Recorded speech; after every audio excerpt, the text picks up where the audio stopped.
Bien, probando. Una vez concluido el receso, el despacho procede a proferir sentencia. El despacho simplemente se atenderá a las previsiones del artículo 280 del Código General del Proceso a efectos de hacer breve este acto público oral de sentencia. Tiene en consideración los hechos de la demanda que fueron presentados en el escrito que da inicio a esta actuación sobre los números 1 a 29, en los cuales da cuenta que el señor demandante, Michael Andrés Cubillo Sánchez, prestó sus servicios a la Caja de Previsión Social de Comunicaciones Caprecon EICE, hoy liquidada, y cuya capacidad para ser parte y asumir obligaciones fueron contenidas a partir del patrimonio autónomo de remanentes constituido para tal efecto, y cuyo vocero y administrador es fiduciaria la previsora, en los términos y alcances no solamente del decreto 2519 del 2015 y con las previsiones del decreto 2192 del año 2016. Acto seguido, en los hechos ha narrado que desde el 2 de enero del 2014 y hasta el 31 de enero del año 2016 el demandante prestó sus servicios mediante la figura de contrato de prestación de servicios con una prestación material del servicio en el cargo de auxiliar administrativo, área de referencia y contrarreferencia, para apoyar el proceso operativo de autorización y aseguramiento de la territorial Bogotá, Cundinamarca, en su función de Caprecon EPS. Así, durante la vigencia del contrato devengó un salario mensual de 1.271.000 pesos, con funciones que fueron resaltadas del 11.1 al 11.11 de la demanda. Que el demandante prestó servicio en oficinas de Caprecon, horario de lunes a viernes de 7 a 5, con herramientas e instrumentos suministrados por Caprecon, que siempre fue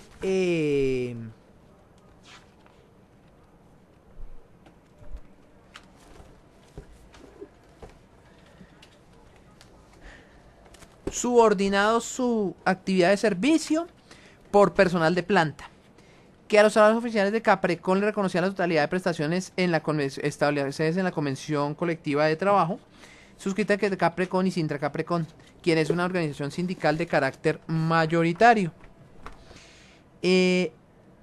que no se le pagaron ni los derechos laborales legales, ni los aportes de seguridad social, ni los derechos convencionales, que se radicó reclamación administrativa y fue respondida negativamente por parte de fiduciaria de la previsora.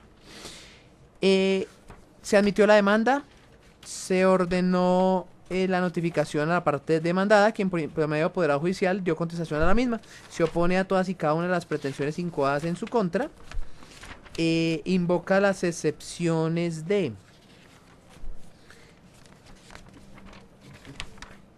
falta de timidez en la causa por pasiva, pago total, inexistencia del derecho de la obligación, ausencia de vínculo de carácter laboral, contrato de trabajo, cobro no debido, prescripción, imposibilidad jurídica para cumplir las obligaciones pretendidas, buena fe, inexistencia de la aplicación de la primacía de la realidad, mala fe, indebido agotamiento de la reclamación administrativa y la excepción genérica. Demanda que se tuvo por contestada, auto del 14 de mayo del año 2019. Sin observar causar alguna nulidad que invalide la actuación en este momento sortida, con el lleno de requisitos establecidos en los artículos 77 y 80 del Código Procesal del Trabajo y de la Seguridad Social, procede este despacho a resolver la instancia. Anticipa el sentido de la decisión, el cual será parcialmente favorable a las pretensiones de la parte actora por las razones que a continuación se señalan. En primer lugar, y atendiendo las copias de los contratos de prestación de servicios celebradas por las partes, que obran en este punto de folios 42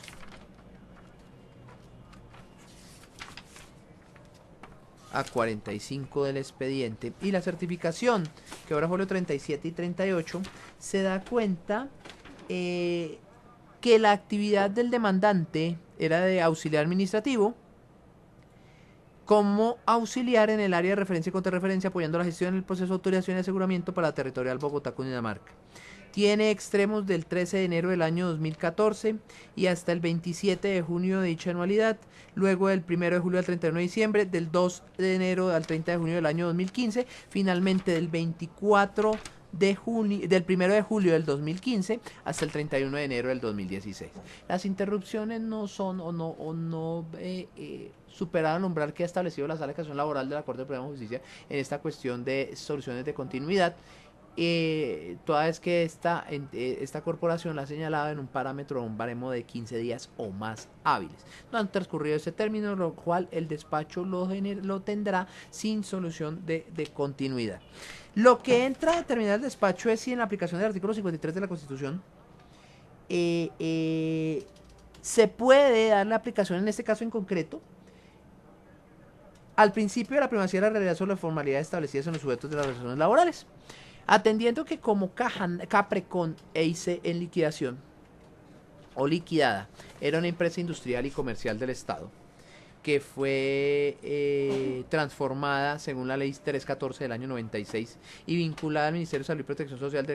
según el decreto ley 4107 del año 2011, las relaciones jurídicas de sus trabajadores con dicha entidad se regulaban por las normas propias de un contrato de trabajo al tenor de los artículos 2 y 3 del decreto 2127 de 1945. Donde se comienza a observar la actividad personal del trabajador, la dependencia del trabajador del mismo respecto al patrono, que otorga a este último la facultad de imponer el reglamento, darle orden y vigilar su cumplimiento, lo cual debe ser prolongada, no instantánea y simplemente ocasional, y el salario como retribución del servicio. Dentro de este particular se establecen varios derroteros, y teniendo en cuenta que inicialmente la suscripción de los contratos se sujeta a la norma de la ley 80 de 1993 en el artículo 32.3, para los efectos de contratos de prestación de servicios también se debe determinar en cada caso concreto si estamos a la luz de un contrato administrativo de prestación de servicios con una naturaleza, valga la redundancia, de naturaleza de derecho administrativo, o en consecuencia se evidencia a la luz de la aplicación de la primacía de la realidad, también sobre la base de parámetros esenciales en los cuales, vislumbrados los tres elementos característicos de toda relación de trabajo, pues se logra decretar con la naturaleza jurídica de ser un trabajador oficial, toda vez que de acuerdo a la composición de la naturaleza jurídica de la entidad, al ser una empresa industrial y comercial del Estado, aplica las normas de la ley 489 de 1998 en cuanto al criterio orgánico de los trabajadores respecto a la entidad que presta servicios. Bien, este tipo de vinculaciones también han sido objeto de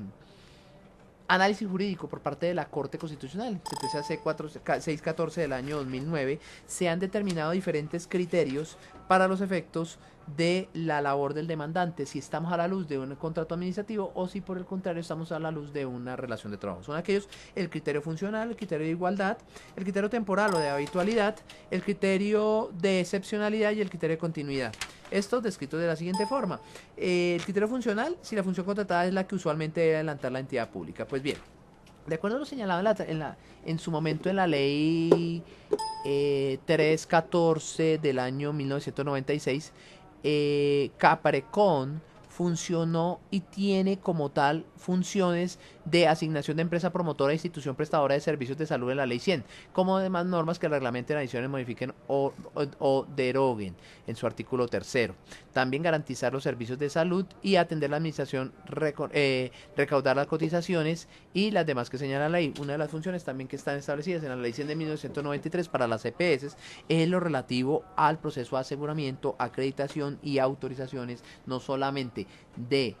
afiliaciones, sino también de servicios médicos, como función que está otorgada o que está consagrada a las EPS, en el cual pues precisamente el demandante, y son los testimonios que se arrojan tanto del señor Gustavo Pinzón como la señora Shirley Joana Calle Toro, en la cual el demandante pues prestaba, la actividad del demandante era puntual a anteriorizaciones en contratación, carnetización, autorizaciones que se lograban vía correo o telefónicamente, circunstancias estas que precisamente lo que determinaban era una condición de atención al usuario, que es el primer respondiente o el primer acto que se debe hacer frente a un parámetro en salud. Los testimonios también establecieron otras condiciones dentro de otros criterios: temporal o de habitualidad, que prestaban sus servicios en un horario determinado, y a pesar de que el primero de ellos, el señor Pinzón Villegas, no fue muy proclive en señalar que apenas llevó un mes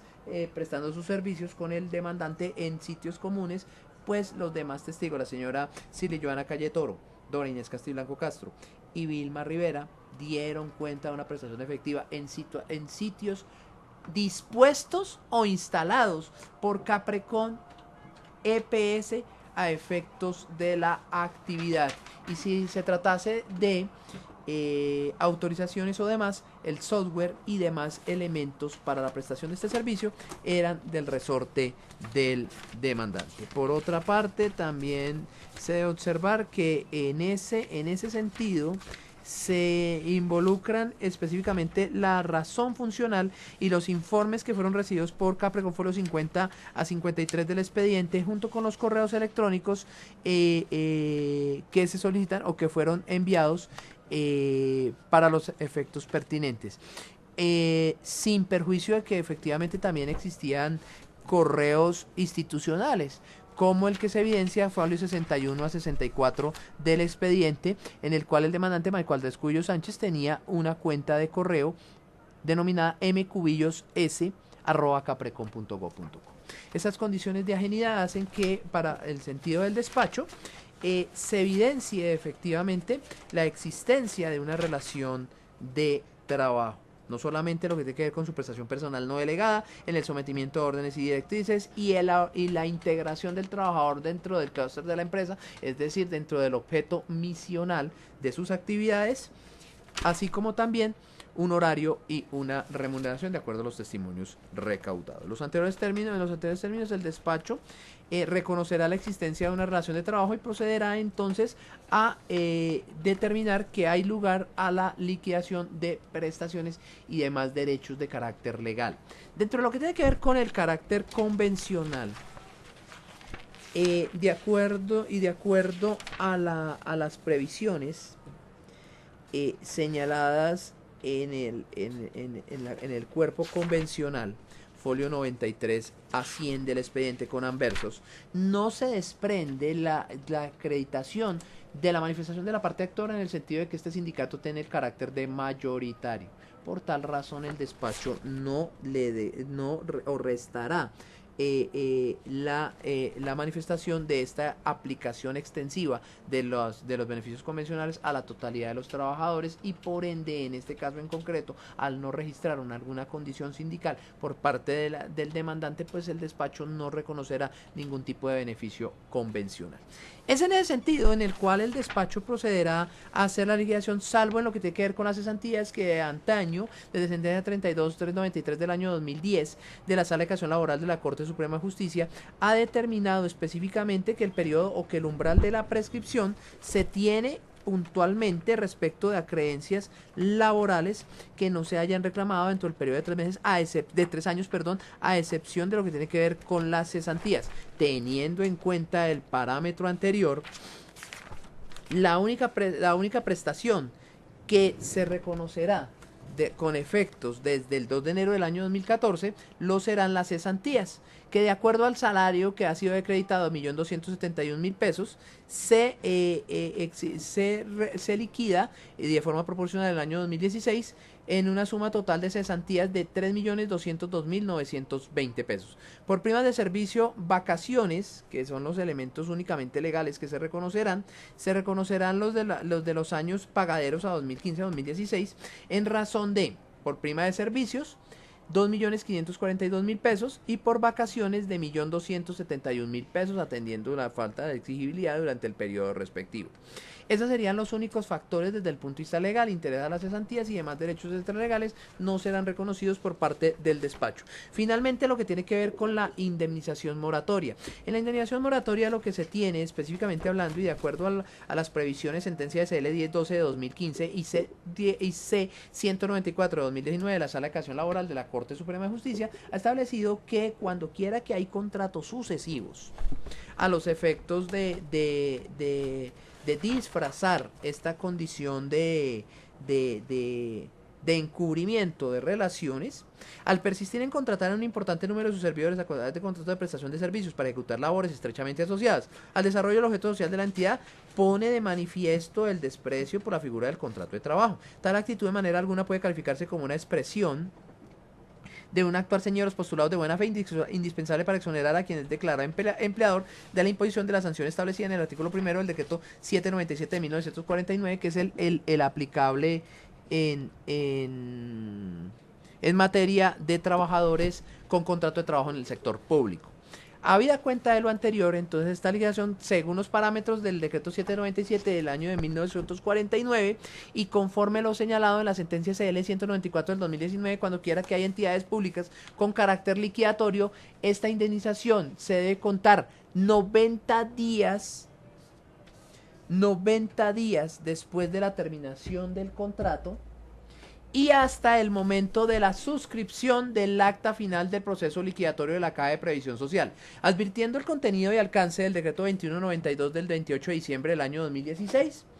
Este prórroga del plazo de liquidación para la culminación se extendió hasta el día 27 de enero del año 2017. Luego la liquidación comenzará a contarse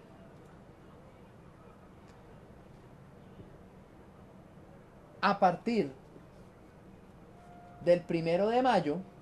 del año 2016 y hasta el 27 de enero del año 2017, en razón de 42.366 pesos con 67 diarios por cada día de retardo. Esa suma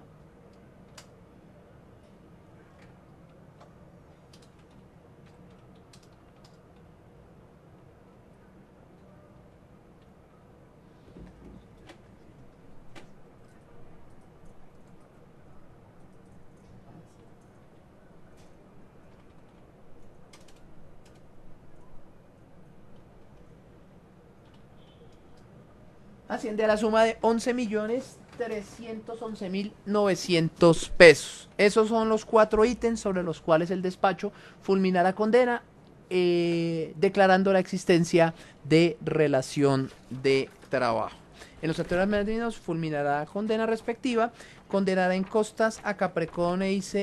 al Par Caprecon hoy liquidados, señalan como agencia en derecho la suma de 1 millón de pesos y se declararán no probadas las excepciones formuladas por la parte demandada.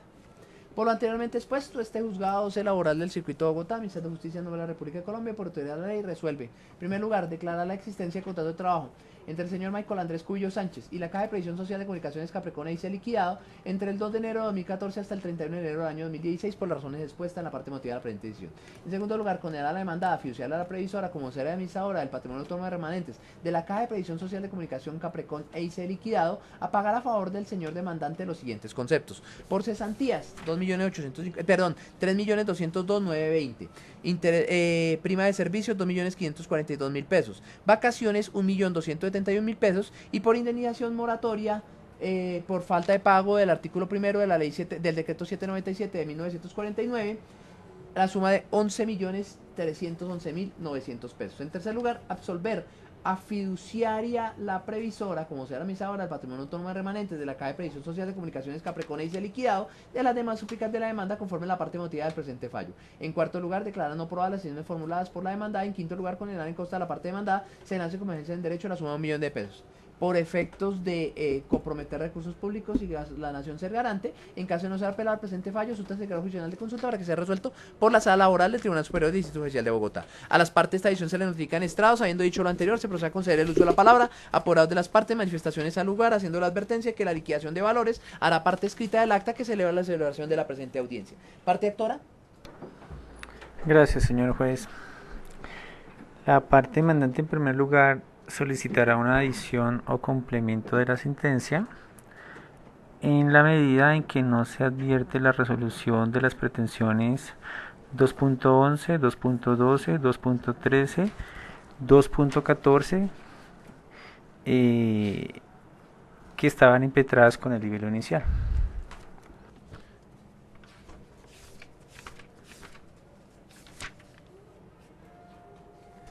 Bien. ¿Y recurso?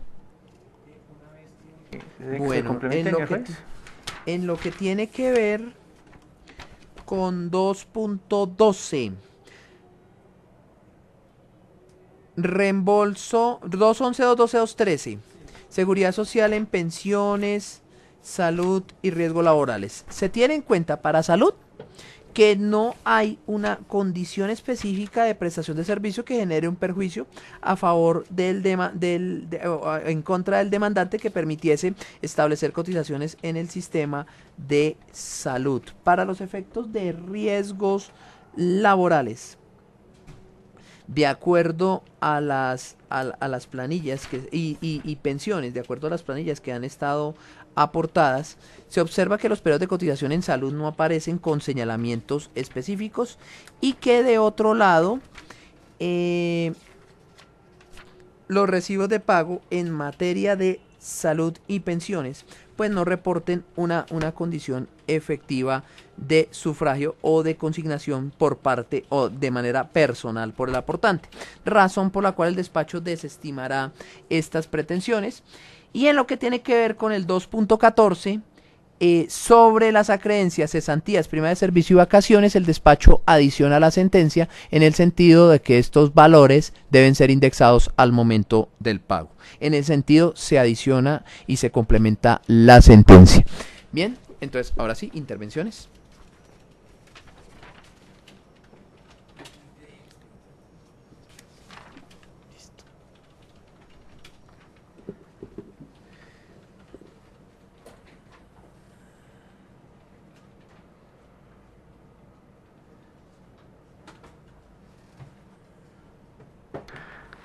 Muchas gracias, señor juez. La parte demandante, estando dentro de la oportunidad para ello, interpone recurso de apelación en forma parcial contra la decisión que se acaba de proferir en los siguientes puntos.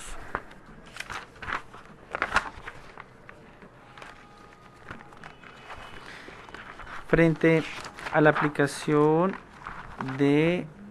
la norma del acuerdo convencional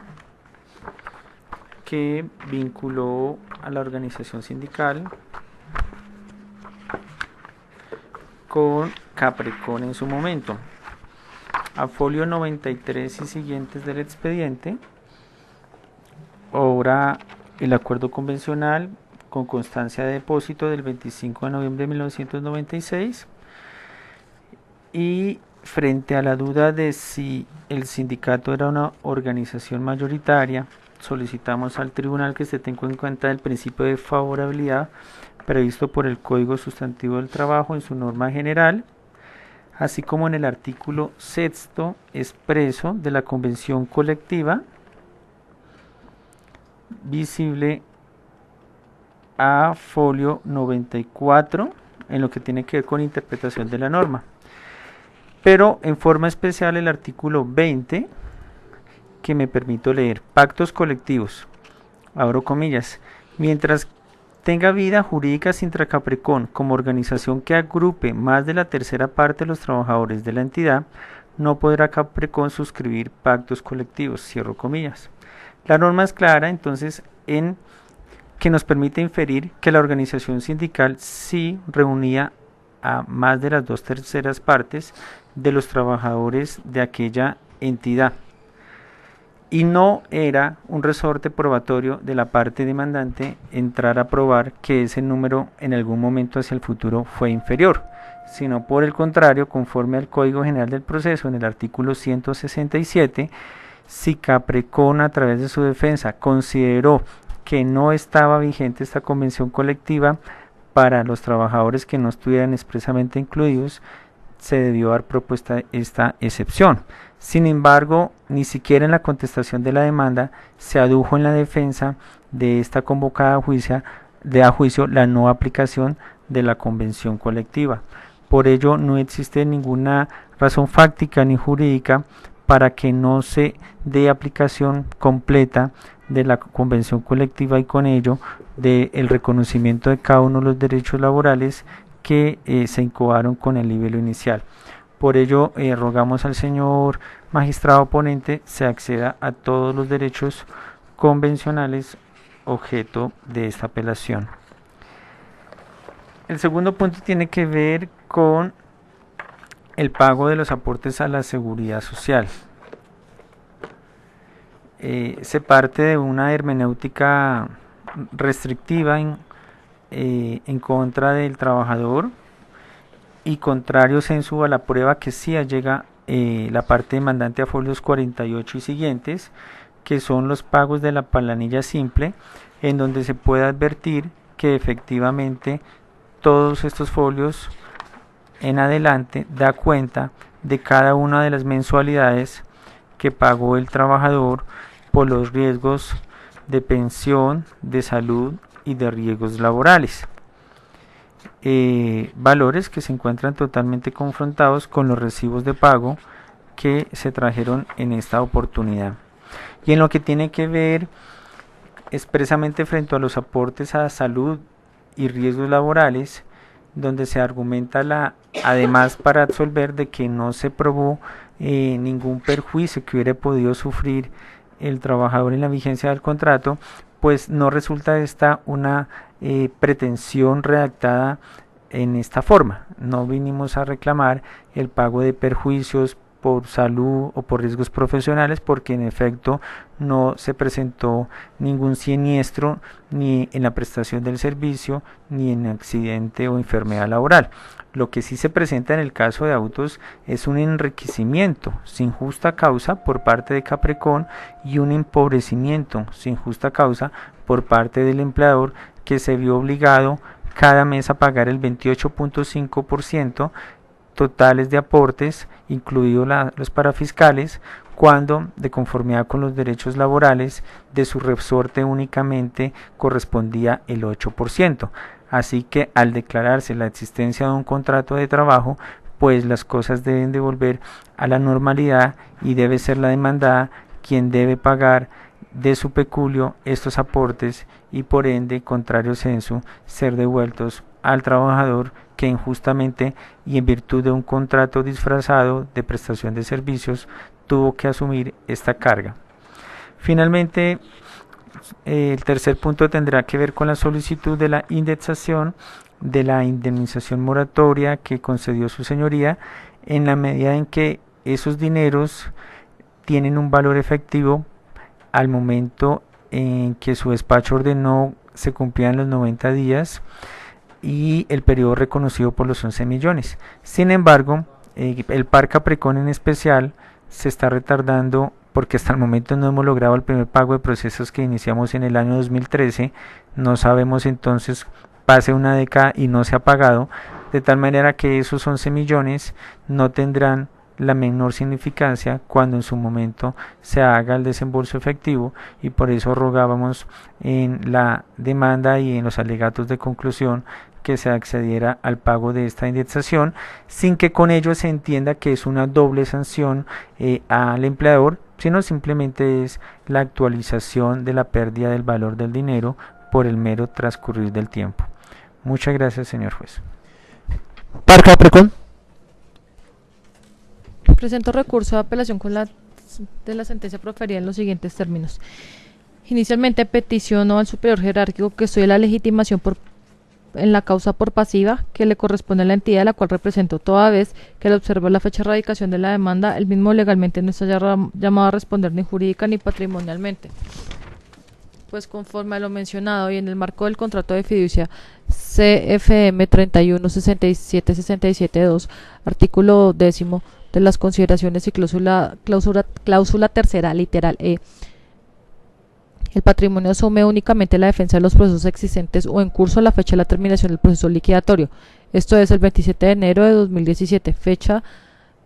de firma del acta de liquidación definitiva de la entidad. Estando presentada la demanda con posterioridad a esta, el patrimonio no está llamado a responder por la reclamación presentada. Por lo anterior, teniendo en cuenta que ni la fiducia ni la fiduciaria, en calidad de vocera del patrimonio autónomo de remanentes de par Caprecon, están legitimados en la causa por pasiva para atender las reclamaciones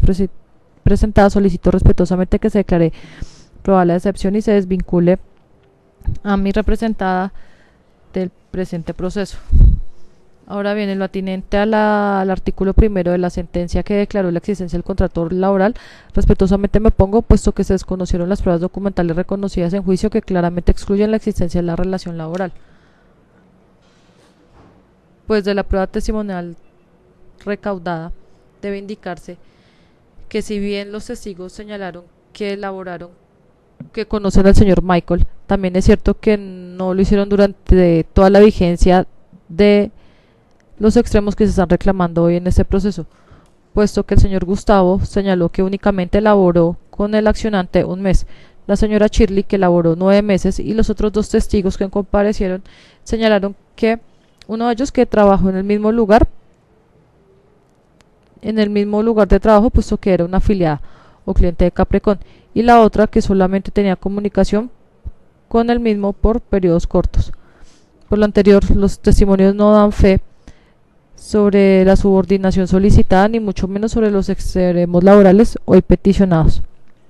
Lo que quiere decir que se encuentra probado documental y por vía testimonial que existe una vinculación por medios de órdenes de servicio con la extinta Caprecon y que los mismos tenían fecha de inicio y de fin conocida de antemano por el demandante. Por otro lado, respecto a las prestaciones de servicios, nos reafirmamos en que la extinta Caprecon, conforme a la Ley 80 del 93 aplicable al caso, permite a las entidades públicas la contratación de actividades que no pueden realizarse con personal de planta o que requieren conocimientos especializados. Es por ello que la extinta Caprecon, al no contar con aquel personal, ha efectuado este tipo de contratación. Igualmente se observan que los contratos de prestación de servicios fueron suscritos de forma libre y voluntaria por el demandante, en donde se señaló que de conformidad al artículo primero del decreto 2209 del 98, que modificó el artículo tercero del decreto 1737 del 98, se ejecuta la actividad por medio de contrato de prestación de servicios por la falta de personal de planta y conforme al reglamento de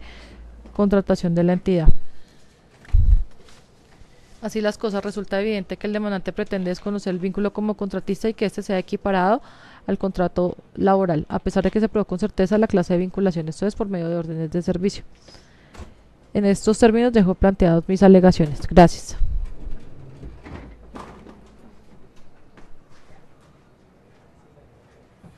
¿Para qué?